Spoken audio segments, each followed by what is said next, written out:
Hi guys, it's Baby Peach, and we're back again with another episode of Higuashi. I believe we're on...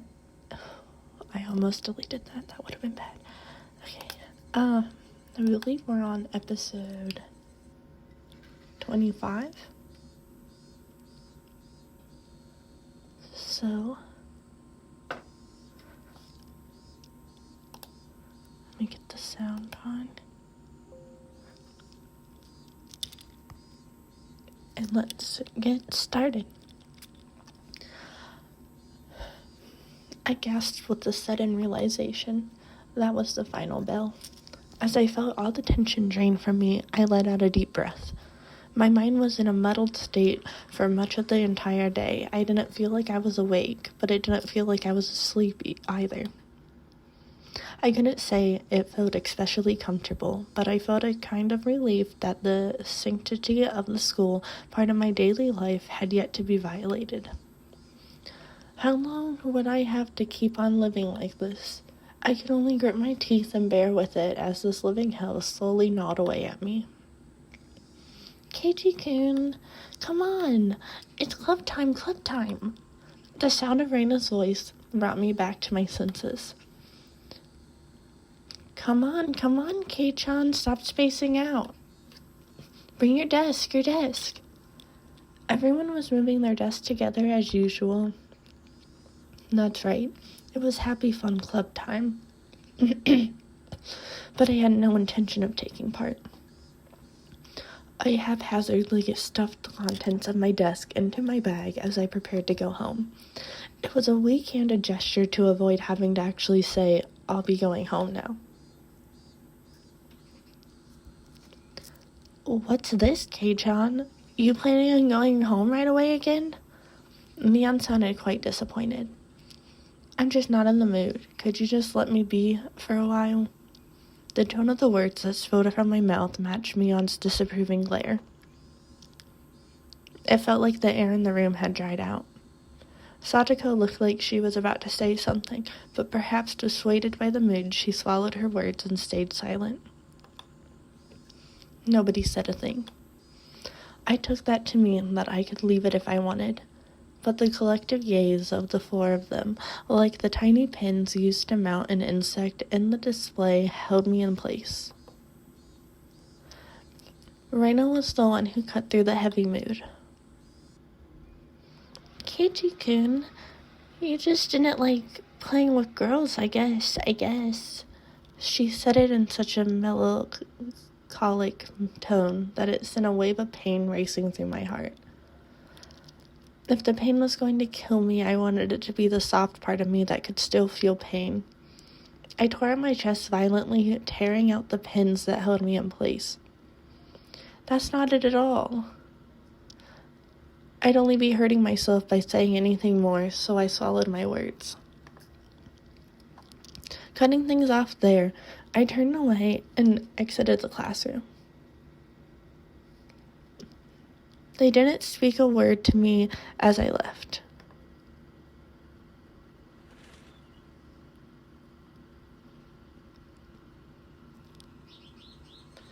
It was a long dog trip back home, but I didn't lose focus. I firmly squeezed the grip of the bat, which was already soggy from sweat. Realizing that, I wiped it down with my sleeve. If something were to happen, I wouldn't want it to be slippery.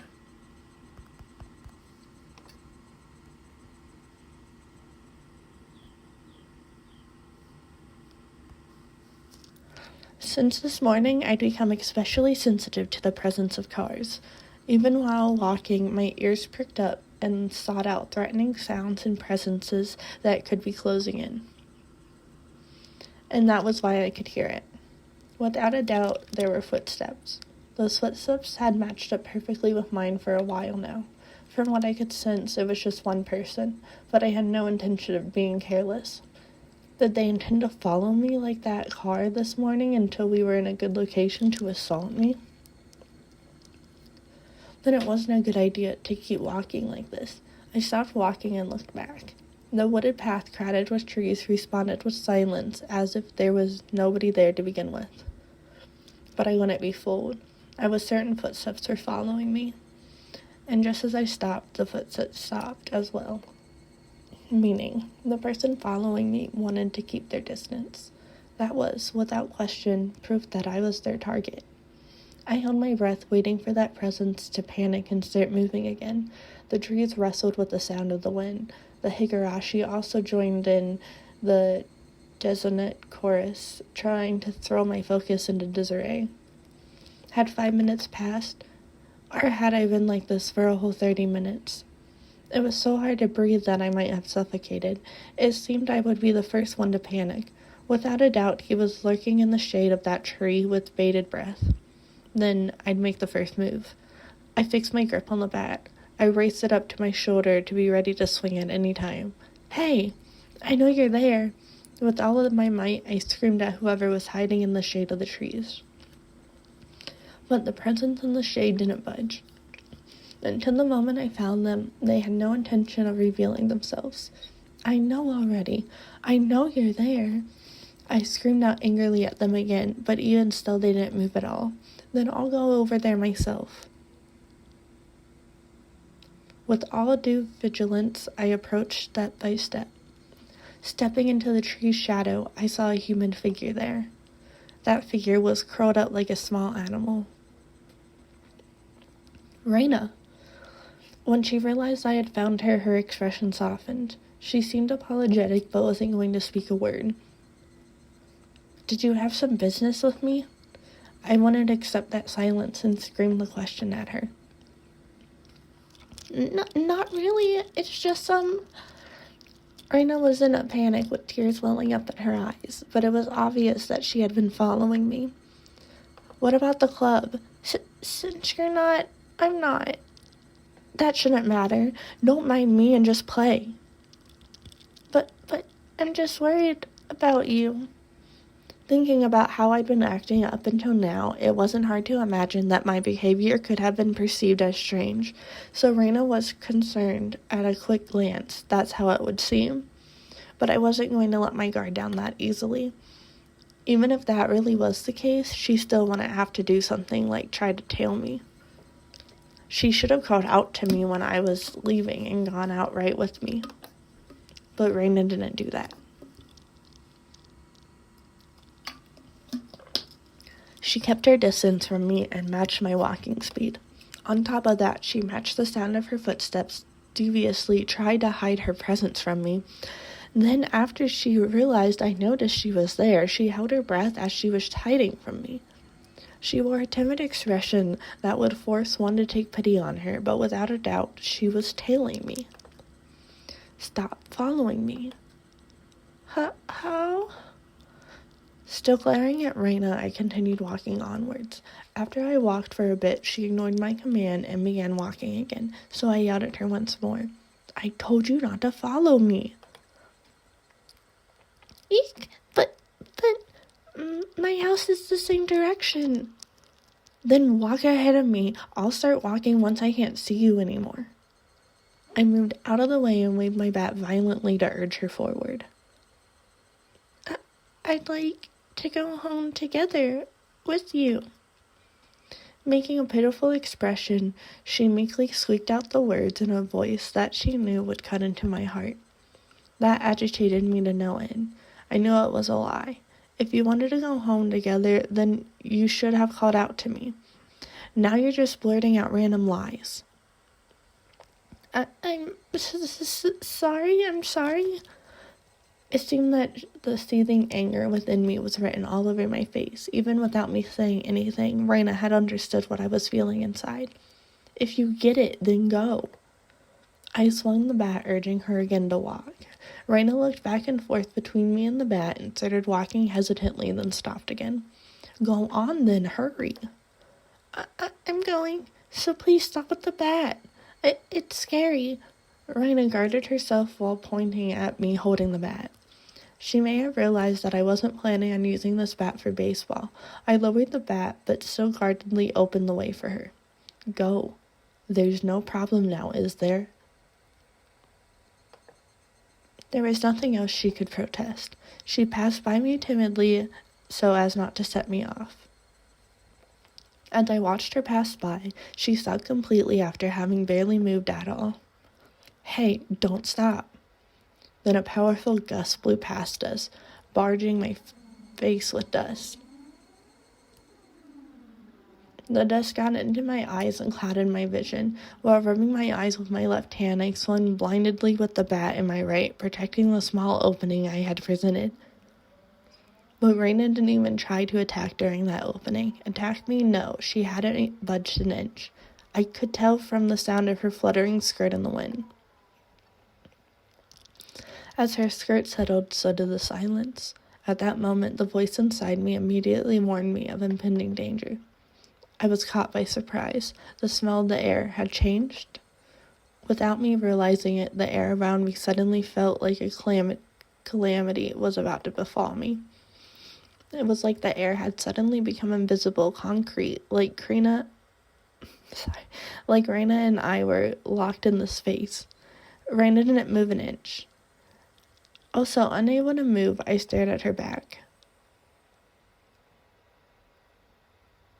Rena was the first to break the silence. Instantly, she altered her stance. I felt like I had just witnessed her shift from Rena into the other person who looks like Rena. But the voice was one I knew well, which filled me with a kind of bewildering pity. Carelessly, I felt relief upon hearing that pitiful voice. Well, excuse me, but, can I ask you something? Too shy to even turn around, Rena squeezed her voice out desperately, as she trembled. What? Well, why do you have a bat, I wonder? The question Rena asked me was by no means unexpected. I can carry whatever I want. But, you didn't have one up until today. Why so suddenly? It's alright if I decide to do something suddenly, isn't it? Is it strange that I have a bat? Because, Keiichi, you're not the kind of person to play baseball. It's weird. I couldn't tell what kind of answer she was looking for, and I was getting tired of answering her. And I was just suddenly got the urge to play baseball. Is that so weird? It's weird, she answered instantly, and that annoyed me slightly. I just suddenly wanted to play baseball, and I wanted to practice my swing, so I'm carrying around a bat. What's strange about that? Strange. Weird. Definitely. Why has Keiichi-kun also? Your ramblings are annoying me. Is it that strange for me to have an interest in sports? I tried to sound a bit more threatening to end the conversation. Until my suspicions about Rena were cleared, I had no obligation to answer her questions. I'm sorry. Don't get so angry.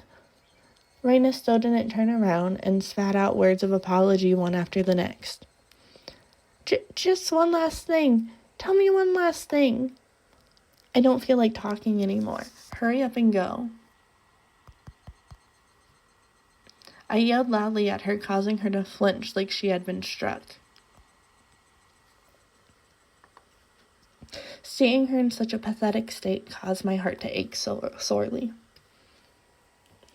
But even though she was afraid, she stubbornly kept herself from moving. Before I was able to threaten her again, Rena asked her final question.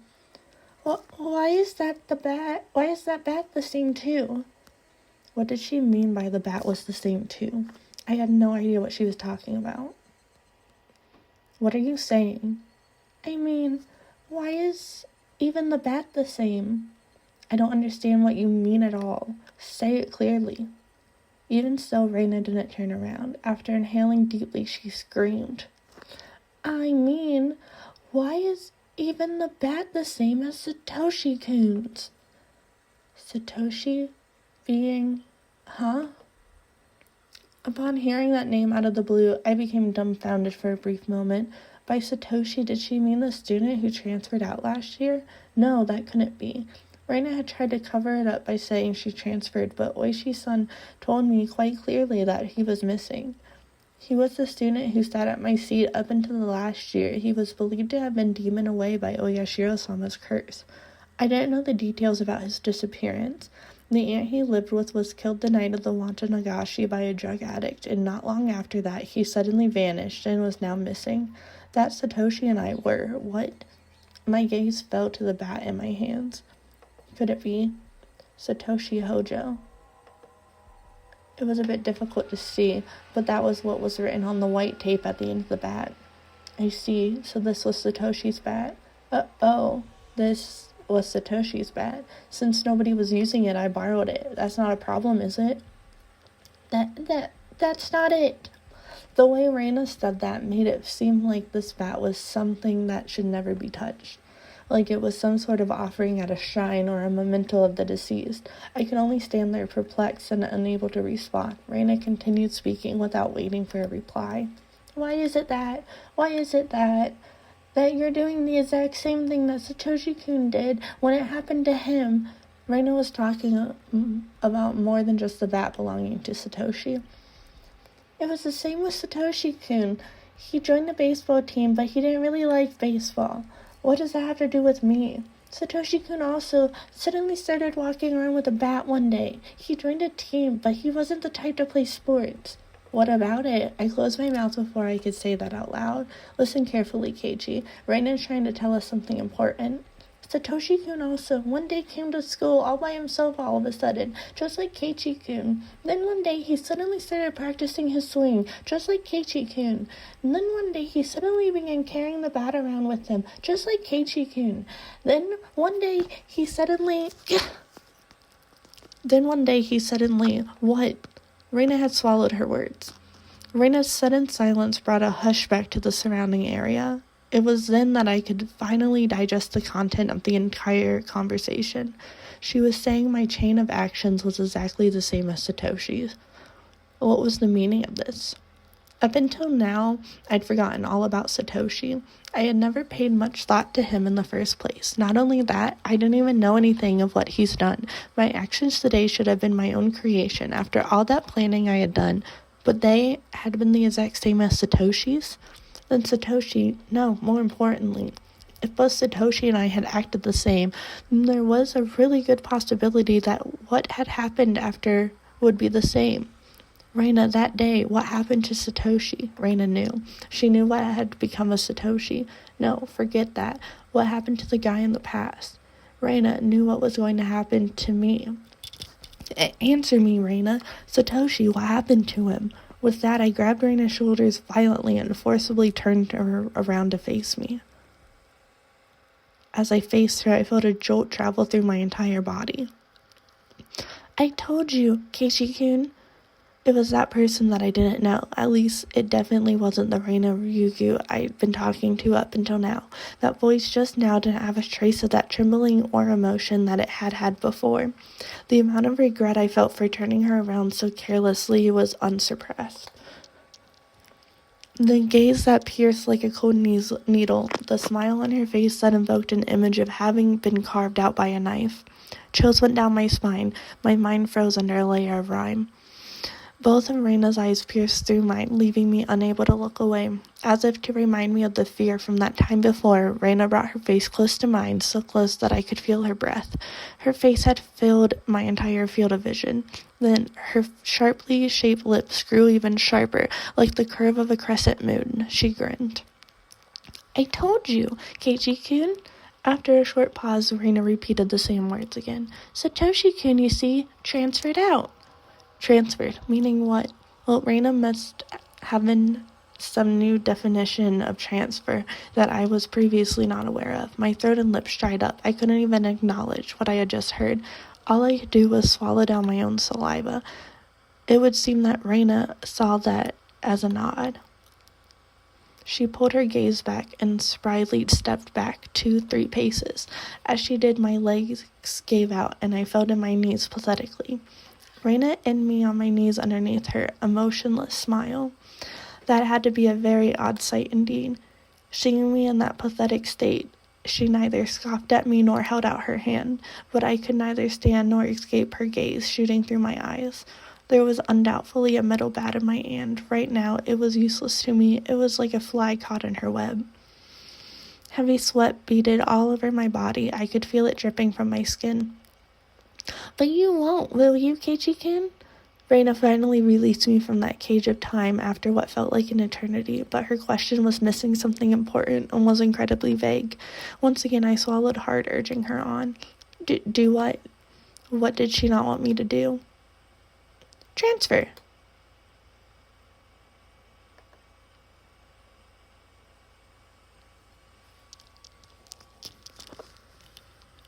Okay, guys. And with that, I'm actually out of time for this episode here, so we're gonna end it here.